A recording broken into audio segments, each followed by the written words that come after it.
قنوت لە نوێژی بەیانیدا بزانین چۆن بووە سەرەتاکەی چی بوو لە کوێوە دەستی پێکرد. ئەنەس ڕەزای خوا لێ بێ دەفەرمێ پێغەمبەری خوا عەلەیهی سەڵاتو وسەلام حەفتا پیاوی نارد لە قوڕا ناردنی لحاجة يقال لهم القراء ناردني بو شوينك بو گوندێک بو عشيرتك بو قومك كفيري قرآن وإسلامتيان كان فعرض لهم حيان من بني سليم رعل وذكوان عند بئر يقال له بئر معونة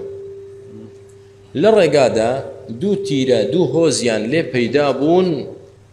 بيان دوتري رعل وذكوان يعني شون أمره بلين مثلا شيلانو جاف أو دو عشيرت أو دو عشيرتيك هاتنا السرقاي أو حفتا صحابة كما مصطلح القرآن بون أو دو عشيرتنا ينشي رعل وذكوان لشوي ريان بيقرتن لبئر معونة وتيان يعني كبينيانا هر حفتايان شهيد كرت هر حفتايان كشت فدعا النبي صلى الله عليه وسلم شهرا عليهم في صلاة الغداة يعني في صلاة الفجر پیغمبری خوا یک مانجی کامل کاتێکە ڕکعەتی یەکەمی دەخوێن دوای ڕکعەتی دووەمی تەواو دەکرد مثلا ڕکعەتی دووەم فاتحای خوێن دوای سوورەتێکی خوێن کە تەواو و پێشەوە بچێتە ڕکوع دەستی بەرز دەکردەوە اللهم عليك برعل وذكوان اللهم عليك برعل وذكوان يا ربي خوا ودو عشيرة لنا وبري يا ربي خوا توڵەیان لێ بسەنی خوای پەروەردگار حەقی ئەو حەفتە سەحابەیە بکەی کە شەهیدیان کرد ئەمە پێی دەوترێ قنوتی نازلە یعنی بەڵایەک موسیبەتێک تووشی مسلمانان بوو لە نوێژەکەدا دوعا دەکەی بۆ ئەو بابەتە تایبەتە پێغەمبەری خوا یەک مانگ دوعای لەو دوو عەشیرەتە کرد باش دەفەرمێ پێشتر ئێمە قنوتمان نەدەکرد ئێستا لێرە چی تێدەگەین دەفەرمێ لە ڕیوایەتێش دەفەرمێ قانەتە شەهرا ثم تارەکە یەک مانگ قنوتی خوێند دوعای لێ بکردن دوای وازی هێناتەوە هیچی تر دوعای نەکرد لەمەوە لە مەذهبی شافعیدا ئەوە کرا بەچی بەعادەت هەموو نوێژێکی بەیانی قنوتە پرسیار لەو خەڵکەشکەن کە دەست بەرز دەکەنەوە قنوتە دەکەن ئەرێ کاکە قنوتەکەتان چییە باس چ دەکەن دوعا لە چێ دەکەن مەوزوع چییە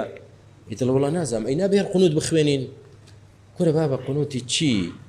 پێغەمبەری خوا عەلەیهی سەڵاتو وسەلام موسیبەتێک بەڵایەک هاتە کە ئاراوە دوعای کرد لەو دوو عەشیرەتە زاڵمە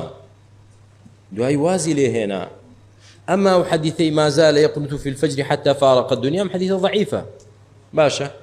کەچی ئێستا بەردەوام دەست بەرز دەکاتەوە دوعا دەکا و بە خەواڵ و ناشزانی دەڵێ چی ئەمە سنەتە نەوەڵا سنەت نییە برام سنەت نییە ئەی کە بەڵایەک هاتە سەر مسلمانان دروستە مسلمانان دوعای قنوت بکەن بەڵێ بەڵام دوعا بۆ ئەو شتە بکەن نەک اللهم اهدني فيمن هديت وعافني فيمن عاديت عافني فيمن عافيت وتولني فيمن توليت وبارك لي فيما أعطيت أما دعاء قنوتي وتر